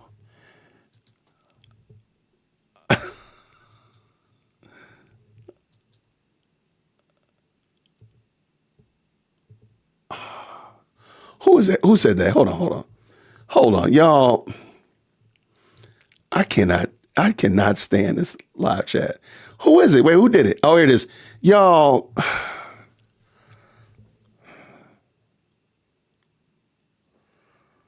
Y'all, I'm telling y'all right now, y'all are not ready to see this silly picture this man has sent me. This thing is making my eyes water because it's so funny. Put in the chat. Y'all just put the word Ben in the chat. Just put Ben in the chat while I get this. This picture is so, Ben, I'm going to have to put you in 0-second timeout, man. You got to get over there. Get over there to 0-second timeout. I cannot believe how crazy this picture is. This one right here, this is going to have to be a thumbnail, man. I'm going to have to make this a thumbnail. I don't even know when I'm going to use it or how, but this is just ridiculous. I don't know where I get y'all from, man. I don't know where I get y'all from. I say stuff like, don't be sending me no pictures of no craziness. And then this is what I get, y'all. Are y'all ready for this? Look at this. Ben, this is so funny, man. It literally has my eyes watering. This is so spanking funny, man. Why are you like this, man? Why are you people like this? Why? Why are you like this? I don't understand. Man, why? Because I can't put myself back up there because this picture is so funny, man. It's got me crying. I'm laughing over here on the inside, dude. What in the world is wrong with you? Oh my gosh. That is so ridiculous, man. Why are y'all people like this? What made you think of this? What's wrong? Ben, come up here to the front of the church, man. What is wrong with you? Y'all, and everybody that laughed, y'all in 0-second timeout too. All of y'all. Except Blue Barn Pastor, because he's a new member. Welcome to the team. Welcome. You don't have to go to 0-second timeout. But everybody else needs to go to 0-second timeout. Why are y'all like this, man? Gosh, that is so ridiculous. Thank you so much, Christy, right here. She says with $5, check out PragerU, Candace Owens' show where she interviewed her and her husband. At the end, she says she thinks humans are animals, not a believer back then or now. I'm putting together a video series on Candace Owens' theology. And I'm going to pull that video up. I'll find it. But I do think that her theology things she says are very telling. She says some things that if you listen to them, even if you're assuming the best, they're very telling. So thank you so much for that. And I will be looking at her on PragerU interview with her husband. And oh, by the way, several of you all asked me to follow this content creator, and Nemo, Nimo is the name. And this person the woman did a review of Candace Owens' husband. That was a very good video. I have to watch it again because regretfully, I think she went a little bit over my head or was a little bit too highbrow for where I was. I was listening to it while I was doing some chores, but it was really good. So don't be surprised. I'm going to be doing a review and a video discussion about Candace and her theology. Maybe we'll bring in her husband as a separate video. But MT, thank you for the $2 as well. Don't send any pictures of Candace and MK Ultra and Martin Luther King. I have a dream. Don't you do that. I actually have that. No, I don't have that one. But if somebody sends it to me, I will not accept it at all. Because these TikToks where they're using AI with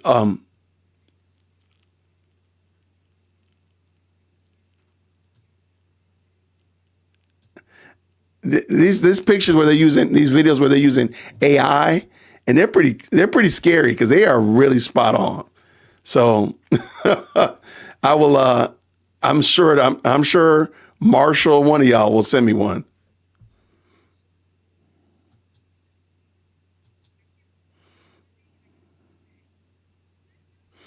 Okay. Thank you for the $5 super here, little blue bird. Well, here's $5 for you. Thank you. I appreciate you. Thank you, love. You guys are great. I appreciate you. Hold on one second. That TikTok is playing in my ear and I can't get it out. But thank y'all so much for that. Man, this picture is so ridiculous. It's going to be a thumbnail somehow.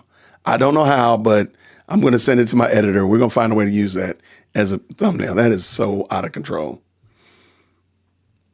Maybe we use it for thumbnail tonight. I don't know, man. Just bang, that's the thumbnail. You know what? I might just do that. I'm going to make an executive decision. There's no thumbnail on tonight's video. Not yet. That's going to be it. We're just going to put it up there and just cause chaos. But I do want to remind you, I have a video about Candace and her dream about Charlie Kirk. That video is coming up at 9 o'clock. So we'll be back over there for that. I'm going to go find out what my wife and child are cooking for dinner, and then we'll be ready for that this evening. Let me see. Bang. I just made it the thumbnail. I cannot believe it. That is ridiculous.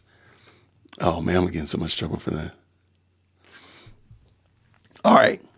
But I appreciate y'all for sure. That was a lot of fun. Thank you so much for that. The plan is tomorrow maybe we'll do it. Maybe we'll tackle her, or maybe we won't. Maybe we'll just say, look, we just know whatever she's talking about is going to be fake and dumb. Let's go do something else. So we can look at some other things. Maybe we'll look at the video that was just shared, look at the PragerU video, something else. But I think that the TPUSA, I just think that she's just going above and beyond, and she's just going to keep adding more to it. So I don't know, man. We'll see. But I'll make sure you're aware, though. Yeah, she's talking to dead people. I mean, that's what she said. So I got a video going on about that tonight at 9 o'clock. But I do want to say thank you so much. The admonishment was that we pray before we leave. And I think that's the right thing to do. Because I don't know, I'm just irritated. I'm just mad. It's salt in my grits, y'all.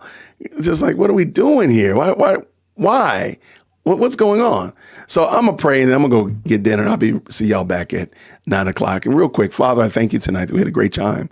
Just looking at some content, talking about what we see in the world. But ultimately, Lord, we know that Christ reigns, and that Jesus Christ is King, and that we don't have to worry or fear about all of these things, these conspiracies, all that kind of stuff like that really don't matter. They don't pale. They pale in comparison to our glorious and wonderful King. I thank you so much for the opportunity we had to gather here on this medium of online streaming. I pray that you'll be with each and every person in the live chat, those who watch the video later. In Jesus' name, I thank you and pray. Amen. Y'all have a fantastic rest of the night. Hug your family. Eat some good food. I'll see you in about an hour and 10 minutes, give or take, 9 o'clock, and I'll see y'all then. Grace and peace. Take care. Thank you so much for tuning in to another episode of the Jay Witt Podcast. If you enjoyed today's show, please do me a favor and hit me up with that 3-piece special. Like the video, subscribe, and of course, share it with somebody who would also enjoy this type of content. And make sure you leave a comment, because I do pin the best comments to the top. So thank you so much for tuning in today. And until next time, everybody, grace and peace.